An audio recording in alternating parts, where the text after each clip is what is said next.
It's the throat gurgles. Welcome to Backlot 605, episode 22. We are the premier South Dakota movie podcast. I am one of your hosts. I am Casey. I'm Brian. And joined with us once again is Chris. He is glad to be here once again. And this time we are joined by another special guest, a Tim Burton enthusiast, because we are talking Tim Burton movies today. We are joined by Kayla. Hi, guys. You make it sound like she hasn't been here before. She has been here before, but she's another special guest. I'm special. Maybe that's just my opinion, man. Yeah, you're biased. But yes, we are going to talk about Tim Burton movies today in honor of this last weekend's release of Dumbo. We're also going to talk about the box office and some movie news. Movie news. So let's get right into it. Let's not waste any more time. Let's talk about the box office. So number one this week was Dumbo with a pretty decent weekend. Goddamn Dumbo. Dumbo. What did Dumbo pull in this week? Dumbo pulled in approximately $45 million, taking in the number one spot. So number one spot for Dumbo. No real surprise. It's a Disney movie. It's going to come in at number one. It's not a surprise, but I mean, it was going up against a pretty heavy hitter of, Jordan Peele's Us. Us and Captain Marvel still in theaters. Yes. So $45 million, I don't think that's bad. No, God, no. Budget was probably $150. It's not on here yet. That's why I'm guessing. Probably about $150. Oh, at least. Yeah. I mean, you figure they have a very realistic CGI looking elephant. It wasn't a real elephant? No, it was a live action elephant. Oh, just like the Lion King. Lion King. Yeah. Yes. Yep. It was the Lion King elephant. Yeah. So Jordan Peele's Us, number two, with $33 million. 33.6. 33.6. That is a big second weekend. Hey, that $500,000, that counts. That's a big second weekend, though. Oh, R-rated horror movie, original movie. You mean because it's already broke $100 million on a $20 million budget? Yeah. No, Jordan Peele doesn't know how to make a movie. No, he's a schmuck. He can be our schmuck. He can be our schmuck. He is our schmuck. Jordan Peele's Us. Breaking new ground once again. Get Out brought Jordan Peele to the scene. Us just completely broken through that ceiling and now bringing in all this money. Like, that's the biggest thing that needs to happen right now. What? Bringing in that money. Well, and it is. People, I think, are forgetting that he's a comedian. Between Us, Get Out, The Twilight Zone, all this stuff, it's like, oh, that's right, he does comedy, too. He's a funny guy. Number three, Captain Marvel, sticking in the top three, $20.5 million. Just a little over, just a few bucks. Yeah, on its third week out. Fourth. Is it fourth? Look at your numbers. Jesus. Turn around. I can't. It's right there. My microphone's the other way. So, yeah, Captain Marvel. I think we're all still thinking this will probably be in the top five come. By Endgame? By Endgame, at least maybe sneak back into the top five after dropping out. Well, at least, if anything, sneaking back in just beforehand. Yeah, because I think Dumbo will drop off pretty heavily here next week. Oh, yeah. And then Captain Marvel will kind of stay in that limbo top five. Do you think Dumbo will potentially drop below Us and Captain Marvel? I think it'll drop below Us. Us has the rewatchability factor. I haven't watched Dumbo yet, so I can't say that. But not very good reviews. It doesn't have the greatest reviews, yes. Kind of mixed. But it is a Disney movie yet, so... It's Disney. It's a known character. It's, not necessarily the Tim Burton side of things, but I mean, Colin Farrell and Michael Keaton, Danny DeVito. I mean, it has a solid cast. Number four, 5 Feet Apart. Your romantic comedies. Your teen romantic comedies that you gush over. I don't think this is a romantic comedy. They're dying, Brian. There's nothing funny about it. $6 million. Sorry, I'm dying movies, and we need to make more of those. Yes. Let's talk. Oh, I don't want to make that joke because the next movie is called Unplanned, and I'm not going to do that. The latest from Pure Flix, the cinematic greatness that is that company. Because that's like the Fireproof and all those like Kirk Cameron movies and whatnot. God's Not Dead. Yeah. What's the other? Do You Believe? I think was the one that came out before this. Yeah. Not saying that. I start with you. Do You Believe? And I start hearing Cher in my head. I don't hear. No, you don't picture Sean Astin. No. Yeah. But yeah, those the Christian-based movies. It has its demographic, and you know what? They show up, and it's going to make money off it. Well, and just looking at this here, it says it brought in $6.1 million on a $6 million budget. So I mean, for a low budget movie, and it's doing exactly so at this point right now, outside of marketing, which I didn't see much of. It's gonna make money. It is, and it's their first R-rated movie. Pureflix's first R-rated movie. Oh, and I'm also seeing that for that $6 million, which frankly I think is really good because it barely has over 1,000 theaters. Yeah, Damn. it played in both theaters here in Sioux Falls.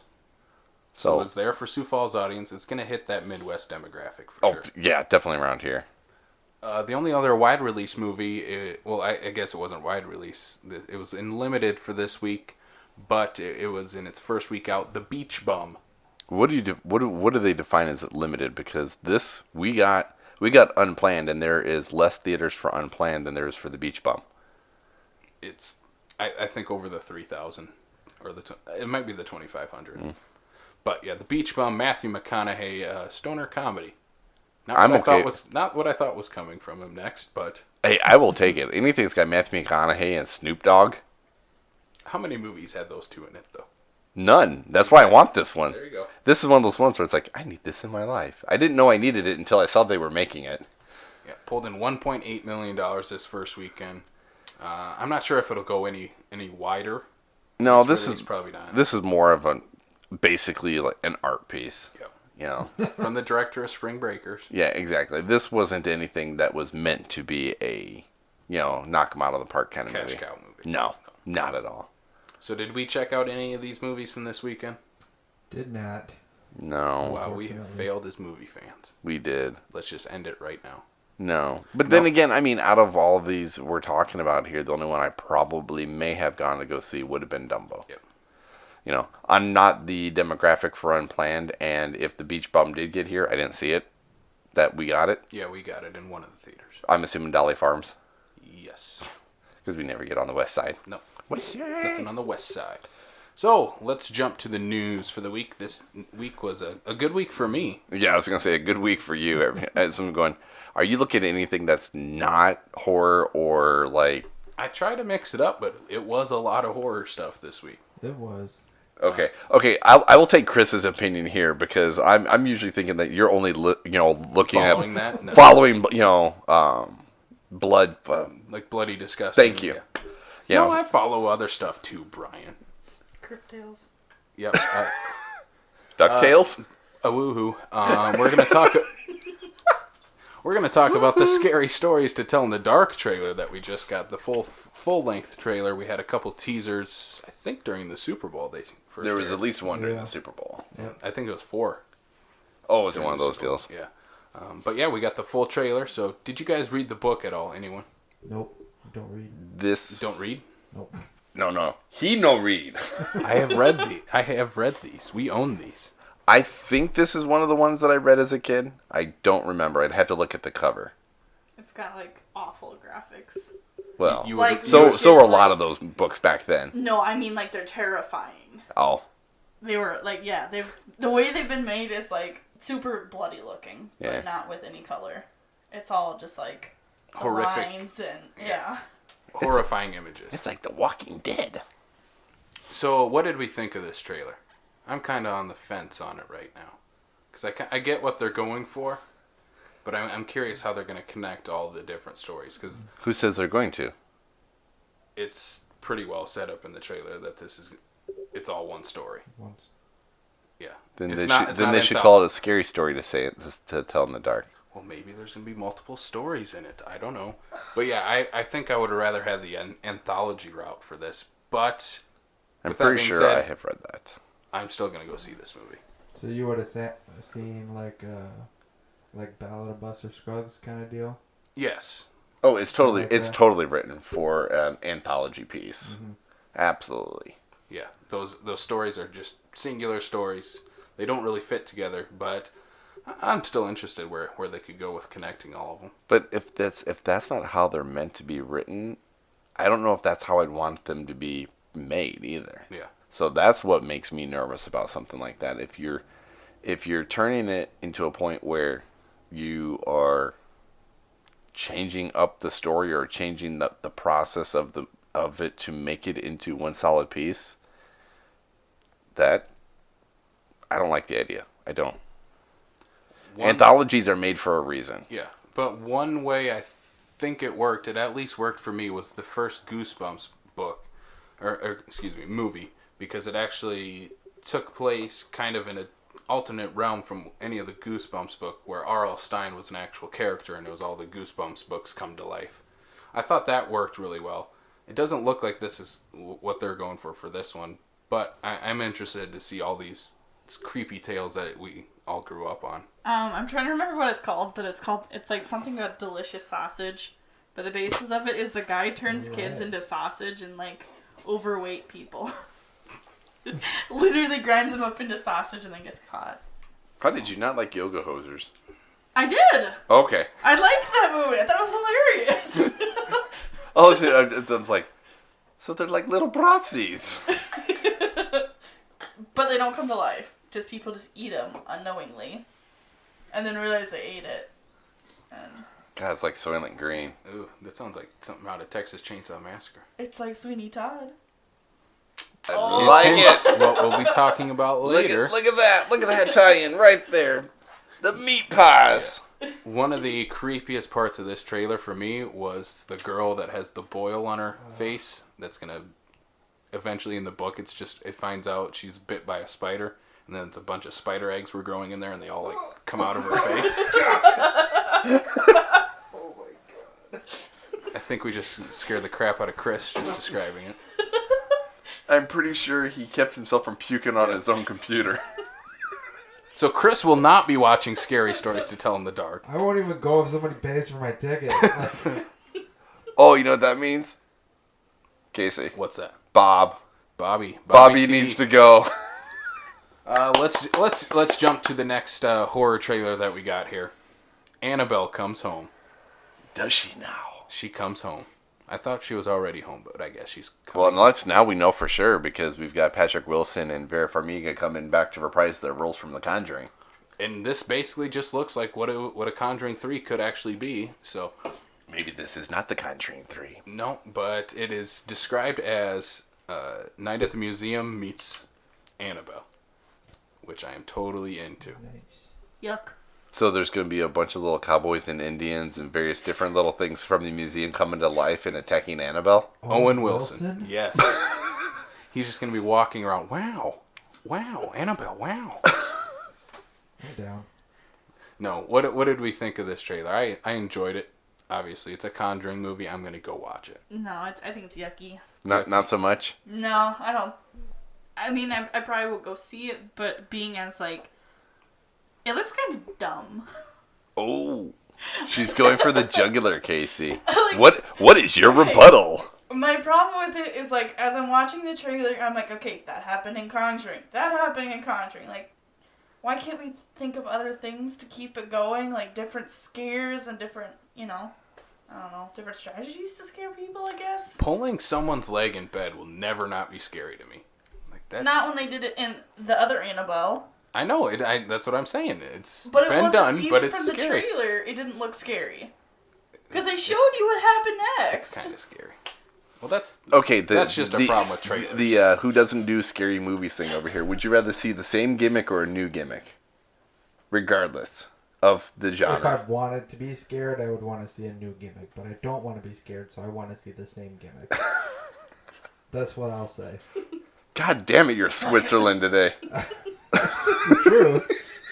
I don't know. I get it. When I go see a freaking Marvel movie, I don't want to see the same shit over and over again.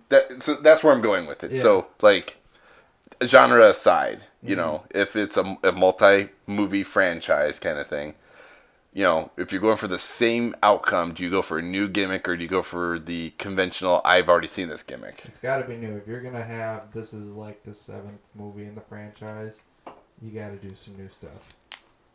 I'm with Kayla here. I'm just saying, Casey, you're outnumbered. I figured I probably would be. No, I enjoyed this trailer more than I did the Scary Stories. I think this one, it's the Conjuring movies rely on the jump scares, but they do jump scares right, where it's actually something fucking scary on the screen and not just a cat jumping out of the cupboard.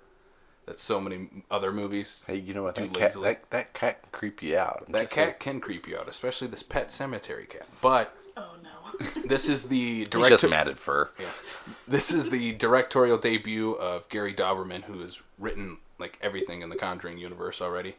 So I'm glad he's getting something to do, and that he has Vera Farmiga and Patrick Wilson with him. You just said he's written everything in the Conjuring universe, and now he needs something to do. Sounds like he's been doing something. No, I'm glad he gets to be like in the director's chair on a franchise he's been with since the beginning. But who's to necessarily say that? And obviously, this has gone to show, proven that a writer can be a director. But just because one can write does not mean they can direct. Just because one can direct doesn't mean they know how to write. No, that's why I think they gave him an Annabelle movie and not The Conjuring 3. They give him the spin-off movie and not the main franchise movie. We'll give you the special one. So if shit hits the fan, it's all good. Yeah, it's just they're Versus like, destroying the entire thing. we already fucked up with the first Annabelle and the Nun, so if you fuck this one up, oh well. Go for it. Have a swing at it. Yeah. I mean, it has. I like the young girl, McKenna Grace. She was in Haunting a Hill House, and she's fantastic in that. So I'm glad that she's playing the daughter, but maybe I'm the only one that's into it. You never know. Let's talk about another thing in the horror realm that might spark a little controversy. There's controversy? Controversy. In the horror realm. Never. Never. Friday the 13th. The Craft will be getting a reboot from Blumhouse. I don't know what I think yet. I don't know. I guess it's going to... For me, as someone who is a fan of the original and knowing some of the background to the original issues that they had on that movie, most specifically for Rachel True, hopefully, Blumhouse does it and does it right, and they get a good solid cast. I would like to see not necessarily the original cast members reprise their roles, obviously if it's a reboot or whatnot, but of some sort of even a 60-second cameo or something like that to kind of show homage, to show like the passing of the torch kind of thing. I think that's where we fall on different ends. I hate when movies do cameos like that. I don't like the Ghostbusters reboot did it, and it just felt pushed in and forced. Like, we get the original was its thing. Let the new one try to be its own thing. Well, like I said, I guess it depends on what is and how they do it. Because, I mean, you can easily have them in there just... I mean, like, for instance, freaking, like, say, let's go Power Rangers, for example. You had Amy Jo Johnson and freaking Jason, the Green Ranger, At the very end, just as part of the crowd, that was it. Nothing special.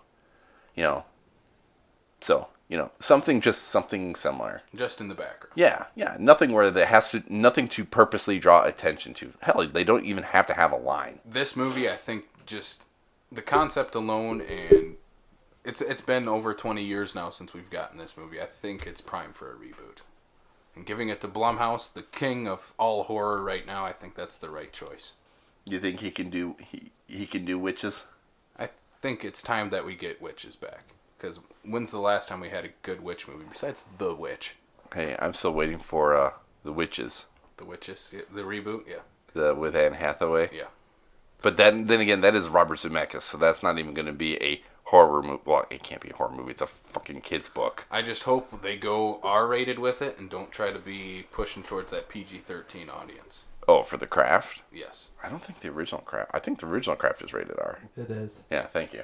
But I don't want them to try to push this other crap that they tried to do with what's that stupid movie that came out earlier? The Truth or Dare. Oh. Yeah, like we need good teenage horror. Let The Craft be that. That is doable. Yeah. I'm okay with that. Other controversial news, at least for Brian, because he's not too sold on this movie yet. The reboot of Child's Play. He's not the only one. Oh, thank you. I was going to say, no. Yes. They have found their voice for Chucky in that of Mark Hamill. Woo-hoo. Luke Skywalker himself will voice Chucky. Does this make anyone else any more interested in this movie? Brian? Maybe when it comes to video. My fear is yes, we know that Mark Hamill has a few different voices in his, bag of tricks. But knowing how Chucky normally sounds when you got Brad Dourif doing him is all I picture is a slight variance to his Joker voice. Like, He could easily go like, oh, you want me to do Chucky? Cool. Give me 15 minutes and a script and I'll be done. Like, he can phone it in. Like, he could probably do this in between takes of doing Star Wars. Which is probably what he did. I'm not sold on this movie. I think it's a bad idea. There's too many changes to the story, too many changes to the ideology of that doll that it needs to go away. This is what puts it over for the edge to me to go watch it in the theater. Kind of been waiting to see who's going to voice Chucky, because it's hard to replace Brad Dourif. Yeah, because you shouldn't. No, you shouldn't. No, but if you had anyone to do it, you're going to get frickin' Mark Hamill to do it. One of the best voiceover actors ever. I'm interested to see what he's going to do with his Chucky. The only saving grace to this movie is him and is Audrey Plaza. But there has to be some sort of freaking licensing, copyright, lawyer shit crap involved that's involved. You know, we don't get a good guy doll. They change in his backstory. All that stuff. It's dumb. If you're going to reboot it, fucking just reboot it and just bring back the fucking voodoo. A whole nother story to jump into, yeah, that they're still working on the original franchise while they're doing this reboot. Yeah, for those who don't know, Charles Lee Ray is the serial killer that's trapped in Chucky's body. He will not be in the reboot. It's going to be like an AI coming to life. Yeah, exactly. See, yeah, exactly. Yeah, What the fuck? Oh, wait. I got a better one. This Child's Play movie is your Rob Zombie's Halloween. Sit on that one. I'm not as... It's Child's Play. Like, it's not... For me, it's not Halloween at all. No, but they have all been super cheesy since... Even that first Child's Play, I think, is super cheesy. Like, there's a part where, like, Chucky's going up the elevator, and someone says, oh, look at that ugly doll, and he says, fuck you. Well, what he's been funny since the beginning. Like, this is a not serious franchise at all. Like, let it be its thing. No, but what I'm getting at, though, is that this, to me, for the sake of the Halloween and the Rob Zombie, as much as you like to give shit to Rob Zombie and his interpretation of the Mike Myers story. Yeah, baby. Is that this is just... This will hopefully come to theaters. A few people will watch it. Probably you. And then it's just going to go. And then everybody's going to realize why they appreciated the originals. And then we'll get a good sequel to the theater like we did for Halloween. We have...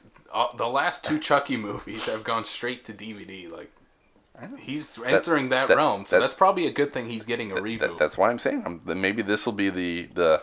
This movie's going to help that...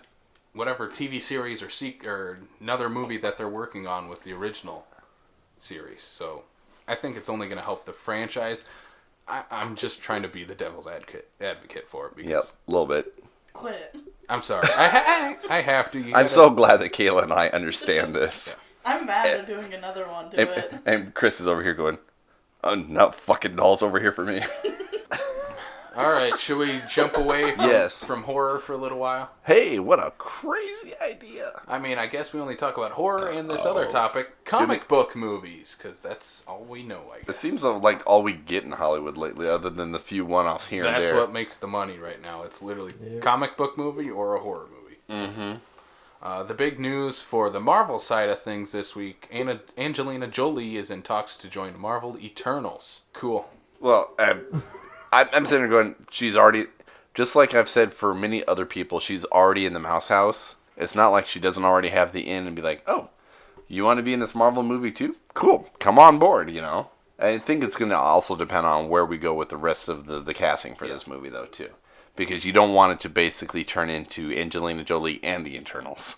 That's what I'm kind of afraid of, but Marvel does a really good job of taking these big stars and putting them with the rest. Like Kurt Russell, like, in terms of regular movie-going audience, is more famous than anyone in Guardians of the Galaxy. Correct. But he fits so well within that group.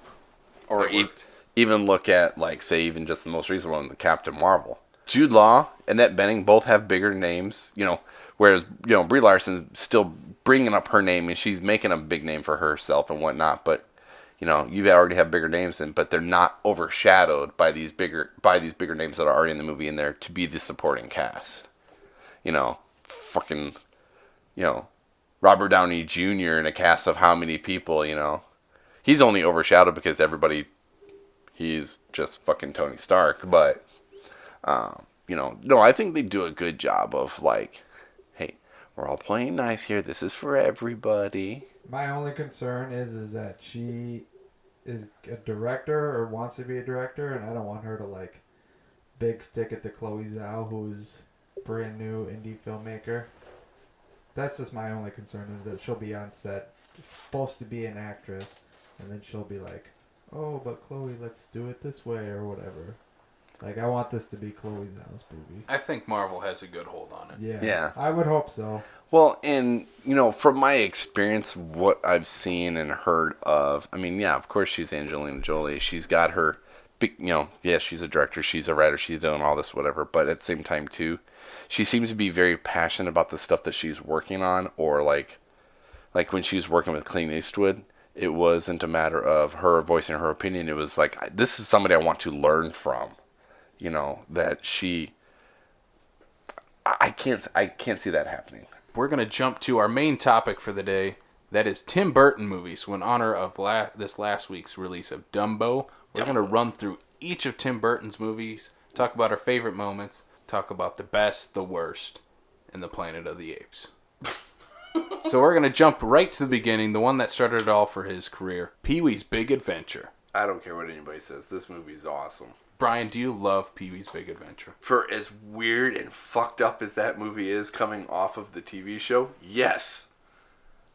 I've watched this, I think, once a couple years ago, and yeah, it's goofy. Pee-wee Herman is just one of the goofiest things ever created. Mm-hmm. So to have Tim Burton do it, it fits. And then one of the best scenes in the movie, Large Marge. Large Marge, yes. Yes. So, Kayla, you are our quote-unquote Tim Burton expert for this, and you have not watched Pee-wee's Big Adventure. Do you know who Pee-wee Herman is? That's a lie. I have seen it like once. Okay. But yes, I know who Pee-wee is. Yeah. Then we're jumping to his second film, the one that kind of really broke him as a star director, Beetlejuice. Beetlejuice. Hey, look at who has joined us on the set, Michael Keaton. Thank you for being here, Michael. Don't say a word. This is my favorite Tim Burton movie. This is your favorite? Yes. What makes this your favorite? Michael Keaton. Michael Keaton. It's not Gina Davis. It's not Alec Baldwin. They're all right. Jeffrey Jones. Honestly, who is the star of this movie? Well, Michael Keaton. Yeah. Knocks it out of the park as Beetlejuice. It's not even the fact that they're dealing with dead people. No, it's him as Beetlejuice. It's right up your alley. Horror all the way. Yes, it is. It's that horror comedy that works perfectly, and then Michael Keaton's performance as Beetlejuice. Up there is one of the best. It's probably my favorite Keaton performance. I wish they would have somehow at some point gotten to Beetlejuice too. I wish that would have at some point come to fruition. Burton and Keaton are still talking about it. It's never gonna happen. No. I would think it would still work. I mean, as much as I've been living on the edge of waiting for freaking Bill and Ted 3 and thinking that will never happen, and I'm finally getting that, this will never happen. I could see it being something like, hey, before I'm done, I'm older, I need to just finish off my career, end it with Beetlejuice 2. Before I'm dead. His swan song right there. So yeah, Alec Baldwin and Gina Davis, perfect as the straight characters. Do we get to bring back Winona Ryder too? Absolutely. And yes, it's one of the most famous scenes ever, that final shot of her dancing. Mm-hmm. I don't know. You will never get that song out of your head when you watch that movie. And every time you hear that song, you're like, oh, that song from Beetlejuice. All the music in that thing is just iconic. Mm-hmm. Do we have any other comments on Beetlejuice? Beetlejuice. You guys suck for that. You just suck. Why? Well, I think I'm legit creeping Kayla out here. I'm like, I don't want him to show up. Why? I would. Beetlejuice, out of all the ones that you can say their name and they show up, I would want Beetlejuice to come hang out. Yeah. Not really. As opposed to the Candyman or Bloody Mary. Thank you, Bloody Mary. The children's method, saying Bloody Mary in the mirror 3 times. At least she kills you and not makes you suffer the entire time. Why, you want to marry Beetlejuice? No, not really, no. All right, so Tim Burton and Michael Keaton would continue in Burton's next movie, Batman, from 1989. Ooh, Batman. The one that started it all. What do you mean this started what all? The modern day Batman movies. The darker this is not your Adam West Batman. That's what I'm trying to say. Okay. Well, darker version. It's got more comic book themes to it, especially with one of the best villain performances from a comic book character, Jack Nicholson's Joker. The only problem that I have with his is that the Joker's character has a backstory that did not exist at the time he was written for this movie. Yeah, the Jack Napier version. Yeah. I think that's because he likes, at least in Tim Burton's 2 Batman movies, he likes to focus on the villains more. Yeah. Which I get for that because, honestly, Batman's villains are more interesting than Batman. Well, and you wonder whether or not it was focused on the Joker as much as it was, not because Tim Burton was focusing on his villains, but because Jack Nicholson had the bigger name and it was the top billing of a Batman movie when he wasn't playing Batman. Yeah. And talk about casting that no one wanted. Michael Keaton as Batman was just as under fire as Ben Affleck or Heath Ledger's Joker. Oh, that's always the case when it comes to, I mean, any of the Batmans. Like, oh, no, we can't have Clooney, we can't have Val Kilmer. Hell, they said that about Christian Bale. No, we can't have Clooney ever again. Yeah. Even Clooney admits that, though. He was, did my movie suck? Yes. My favorite thing is the Joker in this movie, and then Joker's Parade, Joker through the art museum, classic Batman type of stuff. Yeah. This is comic book Joker right here. Besides the backstory, but this is as close as I think we're ever going to get to comic book Joker right now. So his next film is Edward Scissorhands. So the first collaboration with Johnny Depp, Edward Scissorhands. Second collaboration with Winona Ryder. Winona Ryder. So Kayla, you love Edward Scissorhands as we stare at your Edward Scissorhands figure over there.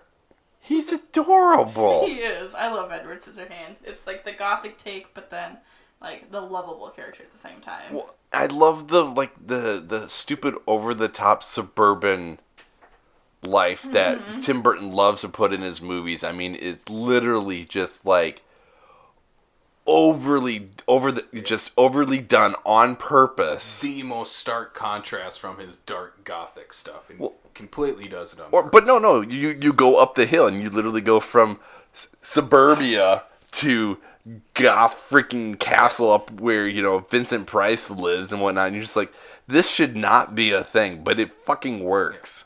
Yeah. And we get Anthony Michael Hall. Yes. As the villain.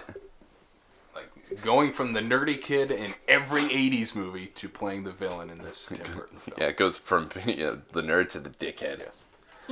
And I love that, you know, Tim Burton, he grew up on those Vincent Price movies, and that he gets to have Vincent Price in his movie as the creator of Edward Scissorhands. Oh, that was just beautiful casting. Perfect casting. Has anybody ever wondered what happened to the body of the creator? Buried him? There was never a clip of that. Well, you don't have to. I'm like, that's just like the gothic side. It's like, what did he do with it? Because he can't really carry anything. He just He's the only one that knows he chopped him up in little pieces. Like, that's all that comes to my mind when I see the like, there's a suburban and then creepy mansion. It's like, what did he do with the body? That's when at the end when everything is growing beautifully, it's all the fertilizer.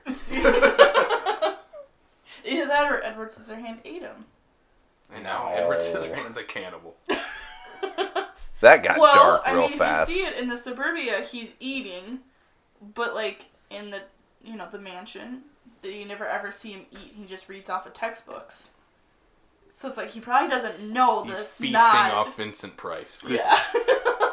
Who's to say in the weirdness that is Tim Burton that he is even an animated body to the point where he needs sustenance? Because he is literally Tim Burton's version of Frankenstein. Yeah. Well, that's true, because if you watch it, they have like a reel where they're going through like the phases of Edward Scissorhands. And that's what I'm saying. So he starts off he's not necessarily a living boy to the point where he needs food. Mm-hmm.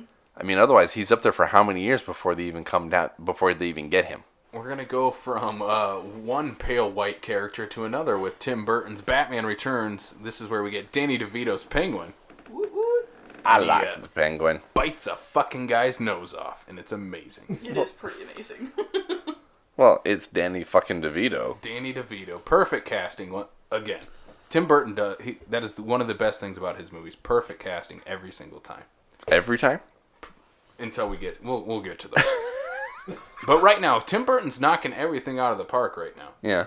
There's I mean, no miss. Yeah, within these casting first Paul couple years. Rubin as Pee Wee Herman was. Oh, wait, that was already happened. Never mind. Speaking of Paul Rubin, he is in this movie playing Danny DeVito's Penguin's dad in the beginning of the film. What? Yeah. No. Yes. But another great casting right there. Christopher Walken, completely over the top, perfect for this comic book movie. And then Michelle Pfeiffer, Catwoman. So this is my favorite of the original Batman series from this till Batman and Robin. Batman Returns is my favorite of those movies. Danny DeVito's Penguin, the completely dark and gothic feel of this movie. Christmas time as well, so this could count as a Christmas movie. Not a Christmas movie. This is if Die Hard's a Christmas movie, fuck. Batman Returns is a Christmas movie too. A Christmas movie. We're gonna jump to his next jump into producing, and this is based on one of his own stories. This is one of Kayla's favorites. Mm-hmm. Nightmare Before Christmas. All the creepy little toys around here aren't an expression of that at all. So I will just let Kayla take this one. So, Nightmare Before Christmas is one of Tim Burton's stop motion animation movies. It's about Jack the Skellington, who is the Pumpkin King, and Sally, who is, in some ways, a scarecrow who Dr. Finkelstein is trying to turn into a Frankenstein. So, but Again, with Burton and his Frankenstein. Anyways, it's about their so-called love story, but then it's also about Jack the Pumpkin King trying to take Christmas from Santa and exposing everybody in the town to this. Another Christmas movie. It's a Halloween movie. It's a Halloween movie. It's a Halloween movie. Thanksgiving. We've argued about this. So many times. Just Yeah. let it go. But again, Tim Burton using the gothic themes, again, mixed with Christmas. I think he must have been in a mood at this point with Batman Returns and then Nightmare Before Christmas. But this movie has... It's Tim Burton. He's always in a mood. He's always in a mood. True, it's a Tim Burton mood. That's his gimmick. He's always in a mood. Awesome soundtrack. The best. That's my favorite part of this movie. That soundtrack is just perfect. And Oogie Boogie. Any other final thoughts on Nightmare Before Christmas? It's not a Christmas movie. Sure. Jumping to the next film from Tim Burton, Ed Wood. This is one I haven't seen, but I know I would absolutely love because I love movies that are based on actual people who have made movies. And this is one of Tim Burton's idols, Ed Wood. Especially with some of his movie that's going to come after, which is, I think, his version of an Ed Wood movie with Mars Attacks. But Ed Wood is basically Tim Burton's take on the life of Ed Wood, played by Johnny Depp.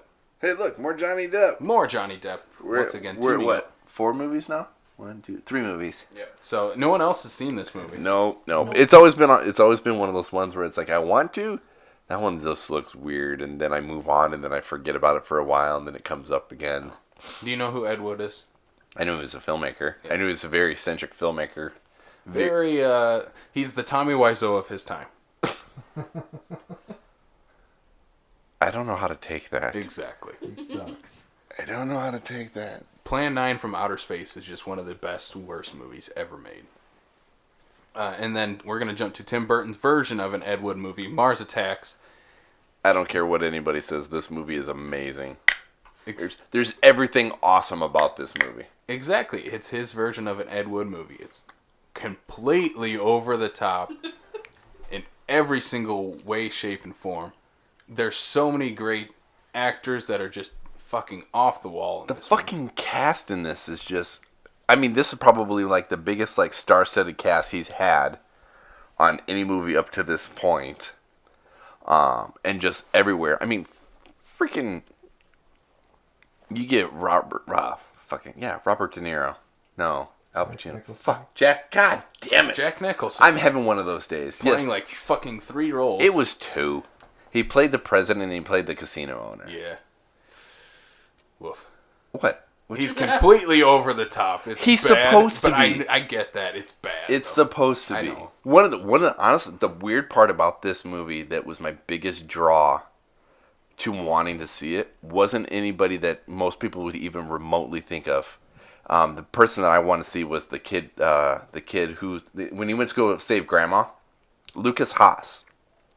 And that's because there's a movie from when I was a kid where he's literally like 11 called Lady in White, which I think you'd really like that actually. And it's the first time I'd seen him in a movie since I can remember. I'm like, that's why I wanted to see it. Who cares about freaking Jack Nicholson? We got Jim Brown, Pam Grier, freaking everyone. And my favorite person, Michael J. Fox. Yeah, my favorite in this movie is that kid's brother, Jack Black. Yes. I love Jack Black's role in this movie. You guys are missing like one of the biggest characters. The aliens? No! Okay. The lady who has the head of a human and the body of a chihuahua. Yeah. Yeah. I hadn't got that far. That's not what got you to Julia watch Roberts? the movie. No, that's not Julia Roberts. No, it's not her. Sarah Jessica Parker. Oh boy. Sarah Jessica Parker gets her head taken off and reassembled to her chihuahua and vice versa. Yes, her chihuahua now has the body of her with the head of a chihuahua. Because what year is this? And everything's 96. proportionate. Yeah. Because So, this like- is right about the time when Sarah Jessica Parker's making the name for herself off of Sex in the City Hocus pocus. on HBO. Love that movie. Hocus pocus fucking bullshit. Oh, we're going to have to fight about that sometime, Brian. One of these days I will actually get around to watching that movie.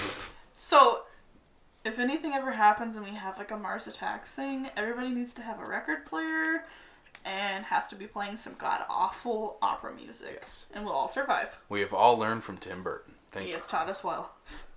As long as they start showing up and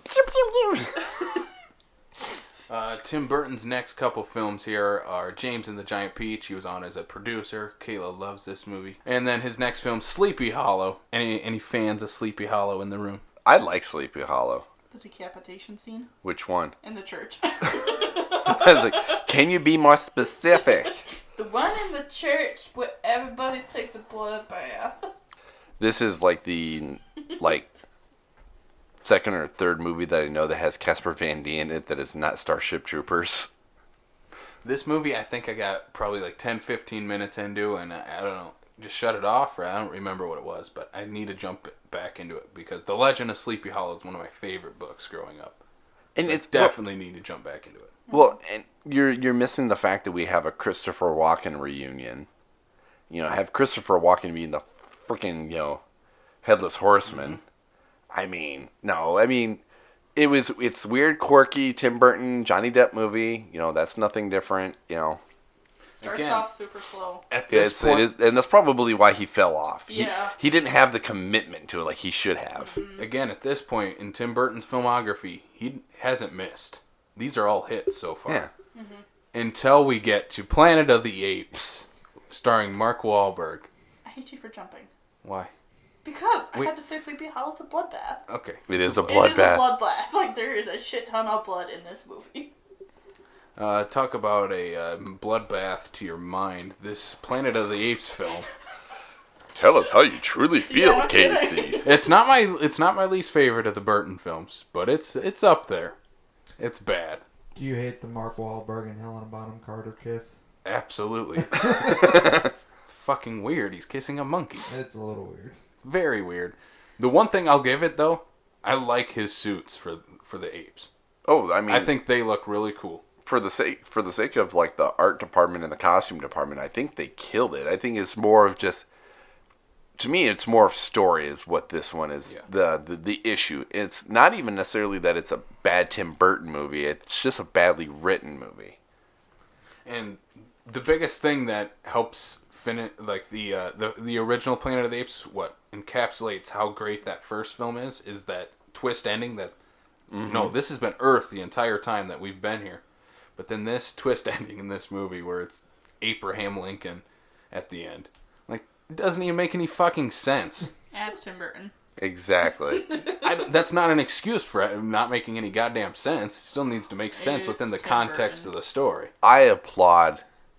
This kind of goes again to what you were talking earlier about putting a cameo in for the sake of a cameo. Is that if you're going to do Planet of the Apes and you're going to get Charlton Heston in it, flip the script and make him an ape. To have Charlton Heston in this movie As an ape. Okay. as an ape I will give that. That is a good way to do a cameo. Right. So it does not excuse Abraham Lincoln. Tim Burton. who's to say, I'm just throwing this out there. Again, it could be a very well directed movie. It could be poorly written. And who's to necessarily say that the Abraham Lincoln was his deal? Maybe he didn't have a choice in that respect. He's still the director on the film. Well, because here's my deal. Is the studio was anticipating to turn this into a new franchise. So they have to leave it in a certain place. And they're like, this is how you're going to end your movie. He doesn't have because he's working on a franchise film. He's not working on essentially an original movie. Exactly. So I can't necessarily put all the blame on him for this movie. Is it a great movie? No. No, absolutely not. But is it completely Tim Burton-esque, and is it very well, the characters in regards to what they're, I don't know, but I think it's more script than anything. Definitely a misstep in his career, that's for sure. His next film that he has on his filmography, Big Fish, kind of one of his underrated films. Not a lot of people talk about this. I liked Big Fish. It was different. I mean, especially when you're going for the carnival-esque. If there's one thing I've gotten to appreciate about Ewan McGregor, is that he's very selective of what he does and why he wants to do it. And it's like, if I'm going to make a weird, quirky movie, that's who I need to go make the word quirky movie with, And to get something like, that out of, I'm going to make a big top, circus movie. Let Tim Burton do it. Let Tim Burton do it. Yeah. I love Big Fish. I thought it was really good. Which, I'm sad you haven't seen it. But then again, I looked recently to see if it's on any streaming device, and it's not.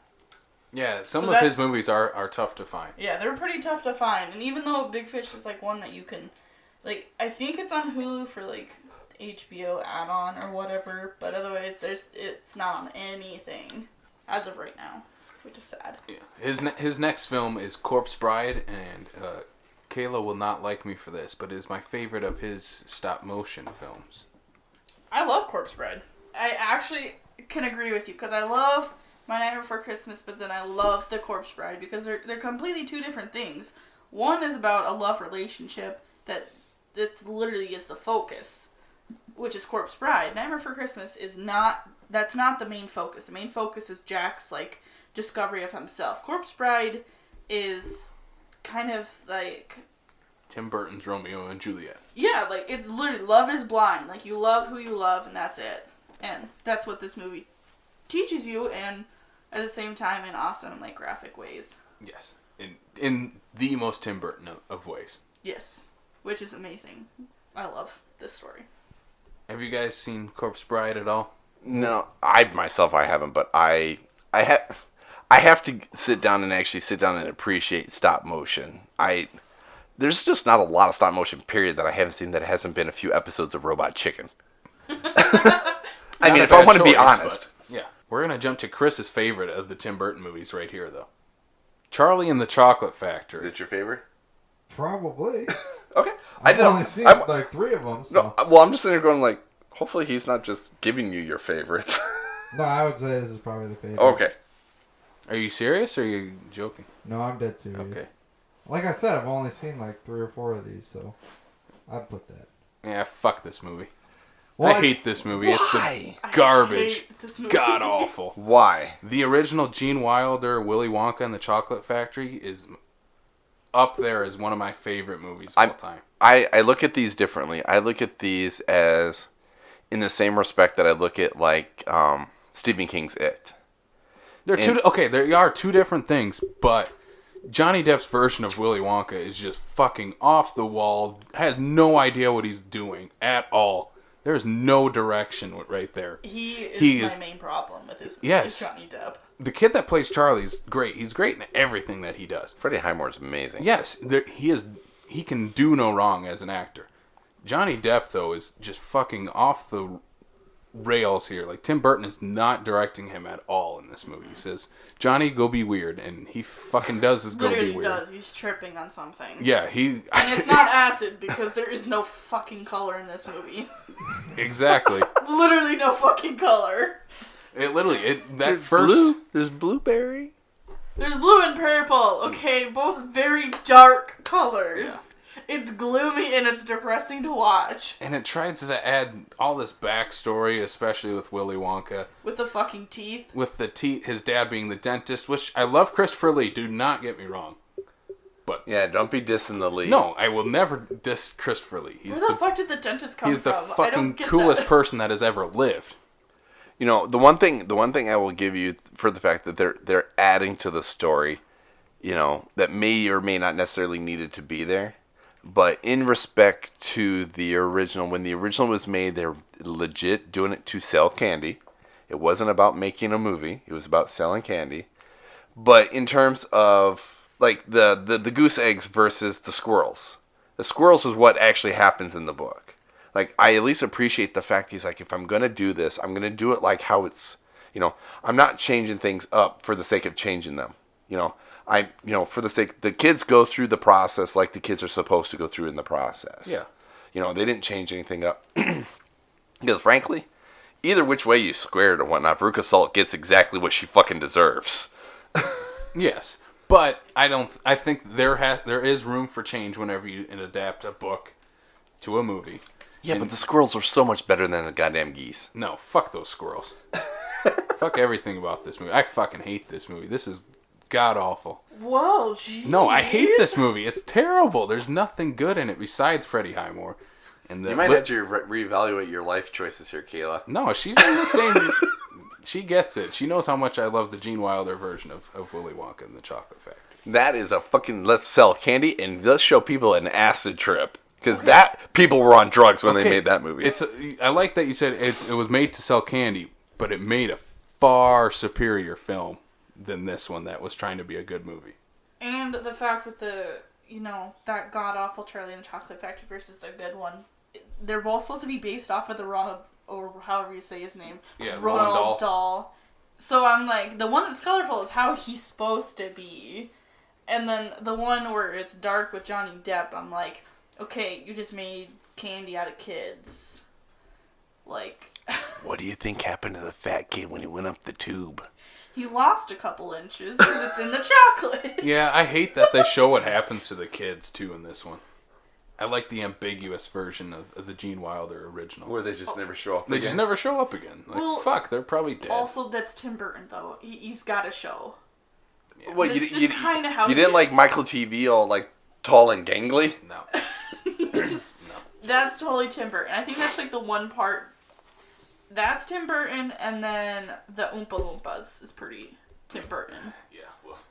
And then... Hey, I like Deep Roy as the Oompa Loompas. Just the scene where Willy Wonka goes to visit the Oompa Loompas. Okay, what the fuck was going on? That is 100% Tim Burton right there. Yes. It was. He has his creative monster finally in there. But he does not... Then do not ever do a Willy Wonka movie ever again with Tim Burton. He probably won't. His career is much above that now. They can't anymore because Freddie Highmore's too old for that because now they can't make Charlie in the glass elevator. Shit, just make a new one where Freddie Highmore plays Willy Wonka. Boom. That's the movie. And that's the end for Casey's Rampage. Yes, that is it. We'll move on to a different Rampage type of film. Sweeney Todd. The movie is pretty bad, but it's pretty funny at the same exact time. What, Sweeney Todd? Yeah.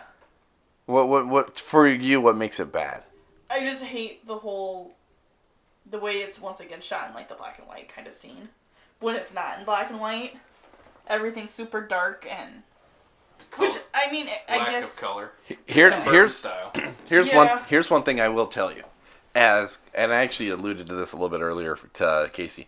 I've actually seen a screen production of Sweeney Todd here in Sioux Falls.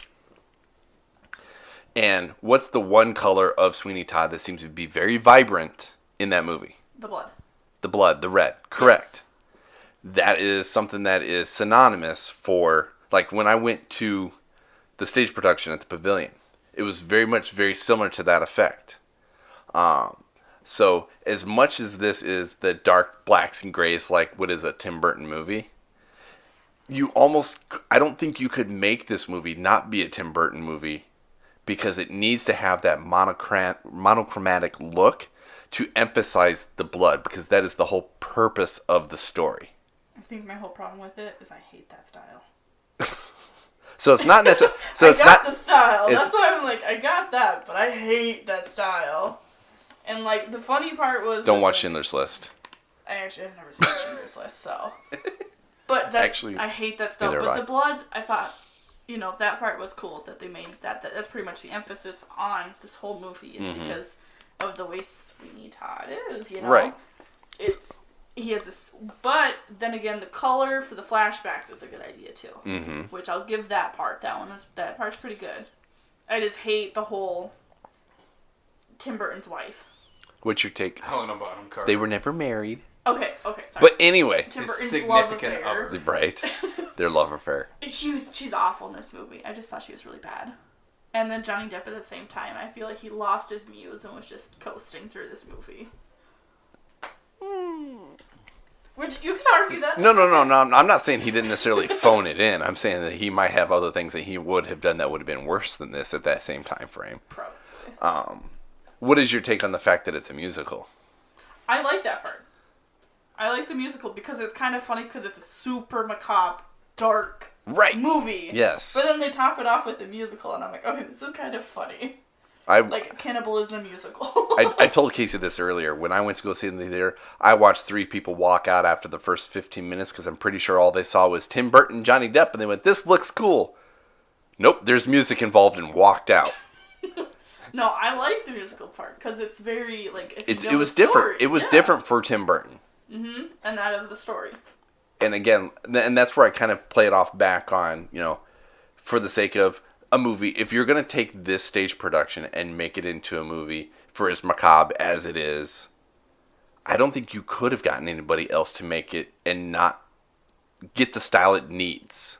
Another Tim Burton film that is completely devoid of all its color that it needs. Just like we have argued with Charlie and the Chocolate Factory and Kayla said with Sweeney Todd. Alice in Wonderland. Wow, your segues suck. No. Because this... Like, where's he going with this one? No. Thank you. He's changing the subject. Yeah. But Alice in Wonderland, completely devoid of color, just like his other adaptations that he has done. And, it's his version of what Alice in Wonderland would be. And, yeah, what do you guys think of it before I shit on another Tim Burton movie? Okay, well, holding the Spoiler. diarrhea, but I actually kind of like this movie. This is the first movie I ever saw in 3D IMAX. Actually, it's the only movie I've ever seen in 3D IMAX. And I tell you what, for that respect, that fucker was gorgeous. I mean, it is devoid of a lot of color that I know that, the sake of the story would potentially need. But I enjoyed this movie because it is the weird, over the top, because of the characters, and the type of characters that they need to be. Again, this is one of those ones where it's like, could they? I mean, obviously, they tried to have somebody else direct a sequel to it, and look how that went. Shit. Yeah, so I'll take this one. Hold your tongue. I got stuff to say. Sit back, Casey. All right, go ahead. Okay, so I like this one because it is an Alice in Wonderland, and the new characters that were introduced, like the Jabberwocky, loved that guy. And then The twins. Yeah, the twins finally were fucking creepy, which in the original Alice in Wonderland, they were still fucking creepy, even if they were in color and like bold and bright. I thought the twins were messed up as fuck. But that's my take. And then the fact that this is Alice in Wonderland, he could have made some serious like twists and turns and gone all over the fucking place, but he didn't. He stayed with the story, which was really nice. That's okay. Go ahead. All right. Explode. I'll let Chris go first. It's a good movie. That's all I got. Once again, Casey is outnumbered. Yeah, check the Rotten Tomatoes score. I don't think I am. Okay, that's a critic who come to just shit on movies. And you, of all people, have also said, don't listen to the critics. Hell, they don't even have to listen to us in terms of our opinions. No, everybody should have their own opinion. And my opinion is that this movie fucking sucks. Mia Wasikowska, she is just the most bland person ever. She's very dead in the eyes. Yes. Like, she has no facial reactions to anything she is seeing. Like, this is Alice going to Wonderland. Like, she should be, surprised what the fuck is going on. After she gets done with the caterpillar, she should just look high. Yes. This movie needs to look like an acid trip, and it just looks completely drained of all of that. Of all the acid. Of all the acid, it's just Tim Burton. Which, in some ways, I'm like, if you want her to be exuberant and, like, flipping off the fucking walls, how do you think she would react falling into this world and not knowing shit? Not blank-faced, like, trying to act like... 100% over-fucking-whelmed. Like, frickin'... Plus, it's a Tim Burton movie, and you have to live up to their expectations. Yeah. So, just gonna, push Tommy that, Wiseau had more reaction in The Room than she did in Alice in Wonderland. You could shove that movie up your butt. No. I swear It's not a comparison. I swear to God, if Tommy Wiseau showed up... I'd shove it up his butt. Oh, hi, Tommy. He would need to have a moment to himself, and probably Tommy as well. Yeah, most likely. Definitely. I'll be sleeping on the porch. Yes. But this movie, it's just not for me. Maybe I'll just leave it at that. It is just not for you. Yeah. I have to say, though, there's a lot of movies that are not for you. Yeah. And this is another... Yeah. Does it involve blood and guts and horror? Nope, it's not for him. No. Nope. Not at all. And Johnny Depp in this movie, again, him and Tim Burton together, like, stick with Corpse Bride and stick with Edward Scissorhands. He does not work as the Mad Hatter. Casey, I that's like him. your acid trip right there is the Mad Hatter. I like his Mad Hatter. No, That's your acid trip you want is from that Mad Hatter. No, he is again... And the fucking rabbit. He is again doing the same thing he did in Charlie and the Chocolate Factory. Tim Burton is not giving him direction. It's just Johnny Depp being fucking weird. And I hate Which it. he can, because that's the Mad Hatter. The Mad Hatter That is legit the exact point.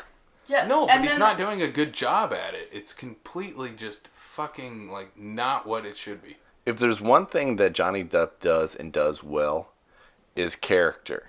Like, he will go off the rails. Like, there is a reason why there were fucking 5 fucking pirate movies, because he made a character out of a non-existent entity off of a fucking Disney ride. For me, that is the one exception.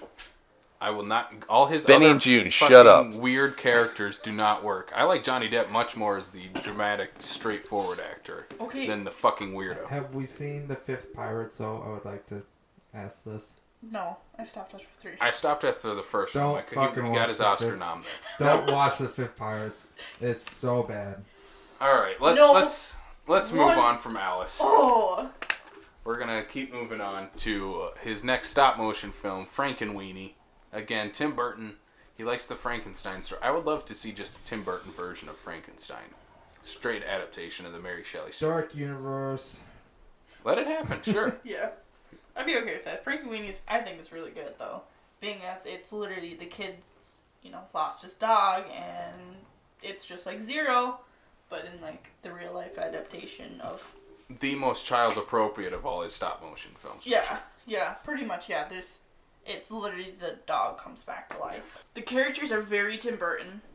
The lady with the cat. Have any of you guys seen this movie? No. That's why I'm getting the glazed over eyes. Stop motion. Yes, okay. Anyways, there's a girl in this movie who has a cat, and she's like, I don't know if you want to call her like a prophet or something like that, but she kind of predicts things that are going to happen. But as she does it with like a literally dead face. And her cat, she talks to her cat, by the way, throughout the entire movie. Which is, I don't know, you gotta watch it. It's Crazy funny. cat lady. Exactly. That is legit crazy cat lady, but she's a kid. Alright, Brian, this is your favorite Tim Burton movie. I know that, this next one here. Dark Shadows. No, but it's probably, better than some things that you probably already shitting on. I don't know.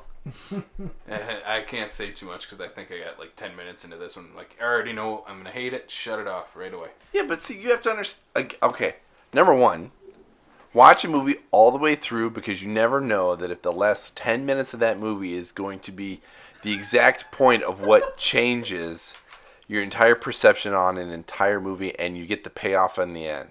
Brian, does Dark Shadows do that for you? I don't know. It was really fucked up. Exactly. But it was also, this was a long running, trying to get a TV show made into a movie for a very long time, and it's one of those kind of TV shows where, unless actually at this point right now, if it wasn't for the fact that Taika Waititi and his crew are doing what they're doing now in the TV show, that'd probably be the only people I think that could make this TV show into a movie. That actually works. That would work. Yeah. Because they understand the material. I like Dark Shadows. I thought it was funny. I'd like Johnny Depp's vampire, and Eva Green is the freaking, like, protagonist or antagonist or whatever the fuck. Plus the sexual jokes are pretty funny. The fucking sex scene where they're bouncing off the fucking walls back and forth, destroying everything. I'm like, that and then Edward Scissorhands are probably the only two sexual movies that, like, Tim Burton has made. Like, that's my opinion, though. Yeah. Edward Scissorhands has, like, the low-key, like, not really low-key, they're very, very freaking obvious. Oh, freaking the moms are trying to get up on Edward Scissorhands. Yeah. I mean, for crying out loud, she takes his hand and cuts her shirt open. Uh-huh.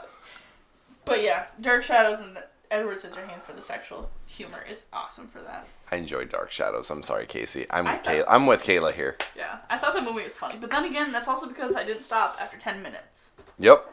Tim Burton is not going to release all his shit right there in the first 10 minutes. No, but he's not going to blow your mind obviously, until about halfway. Obviously, having in this conversation, we can pretty much take away, I don't like Johnny Depp in these.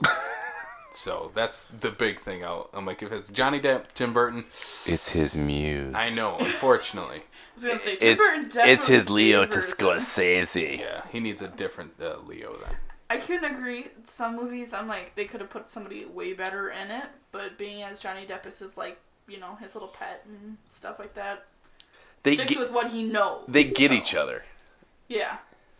You know, where you make the comment about where he just lets Johnny Depp be Johnny Depp, at the same time, Tim Burton knows, I know what I'm going to get. And he doesn't, he lets go of the leash because he knows. No, he needs to keep the dog on the leash once in a while, though. He definitely needs to. Is not going to struggle with getting Johnny Depp to meet the character level. Exactly. Yes, well, some directors and stuff like that, I can understand where it's like an actor or actress has never done this. They have to coach him and direct them and try to get them to be that character. Versus Johnny Depp, you just tell Johnny Depp, this is who you're going to become today. Mm-hmm. And it's Tim Burton's movies. Tim Burton's main characters are always twisted, messed up in some sort of way. Yeah, so his latest film before this last weekend's Dumbo was Miss Peregrine's Home for Peculiar Children. This is a good step in the right direction again for Tim Burton. I like using Eva Green as his new muse. I think after breaking up with Helena Bonham Carter, they're kind of she's not gonna be in his films anymore. You never know. But let Eva Green be that because she can do it. She did. I mean, I love this movie, but it's right up the kooky weirdness. But then it's also very like appropriate, for like kids and family and stuff like that. But then it's still very weird. I mean, for crying out loud, some of the kids that are in this, which one of the kids reminded me of one of the kids from Us. Oh, with their masks? Yeah. I'm like, that looks awfully familiar. Where did I see that? Oh, wait, Tim Burton. Yeah, Sorry. So it's about Miss Peregrine's Home for Peculiar Children, obviously, but they're stuck in a time loop before they get bombed and they all get incinerated and die. Yeah. So she needs to reset the time every single night to bring the kids back to safety. Live. Yes. Disturbing. Yeah, it is. It's a perfect Tim Burton movie. Mm-hmm. It's actually a good mix of his dark and macabre looking colors, but then bright as well. And it's a nice balance between the two. Are you not shitting on Tim Burton right now? I'm not, because I like this movie, and like I said, Eva Green needs to be his new muse. Let her just do it. Well, she also's got that like dark gothic look to her too. Oh yeah. She 100% pulls that out. I mean, she's hot. She's Penny Dreadful. Yes, I was just gonna say she's Penny Dreadful, literally. Yeah. Love that series, but that's another topic to discuss. That's a whole different episode, fellas. Yeah, for me, it's exactly what a Tim Burton movie should be at its best, right there. That movie. But then at the same time, it also has like a taste of Disney to it. A little bit, yeah. Like, just just a little salt on it. Disney soul. Yeah. So that's going to wrap up our Tim Burton discussion. Tim Burton. I was a bit of a jerk, but You're a dick. you have to be You're an enthusiast. with some of these movies. Anti-Tim Burton.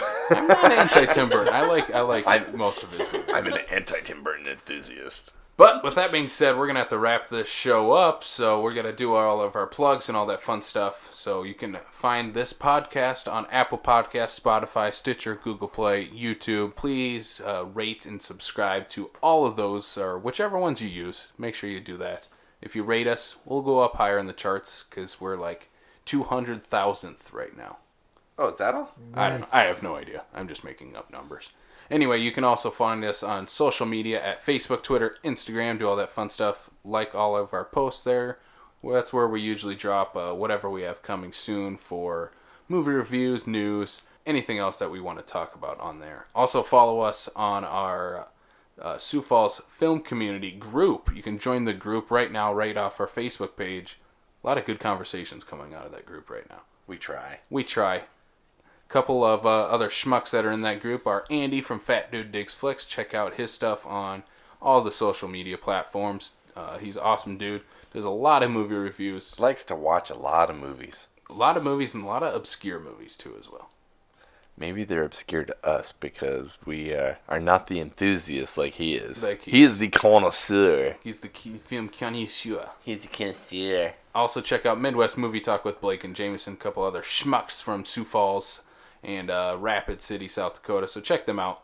Also doing some awesome movie stuff there.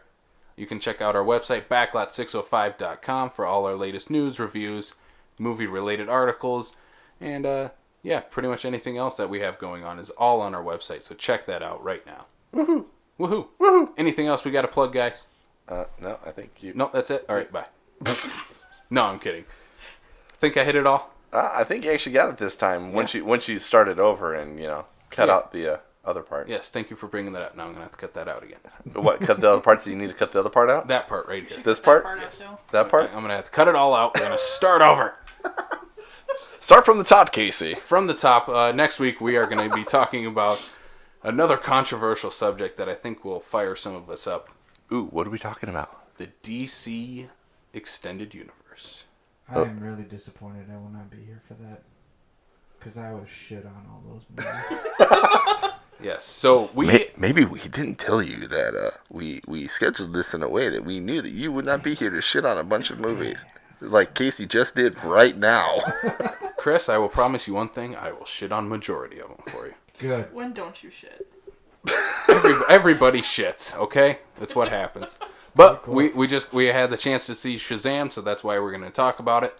And that comes out next week, so make sure you see Shazam because we are going to be talking about Shazam next week. It was pretty good. It was pretty good. It was pretty awesome. Well, but until then, thank you, Kayla, for being on. Adios. Adios. Adios. Chris, thank you once again. Bye, losers. Ow! Oh. Pulling a Mean Girls reference, Brian. We'll see you next week. Get in the Loser. Going shopping. I'm hurt. Brian's hurt, but until next time, Brian will be crying all his way till next week. In the corner. In the corner. I'll just park back there. Yes. Until next time, we'll see you on the backlot of South Dakota, where Brian will be crying. Those were real tears.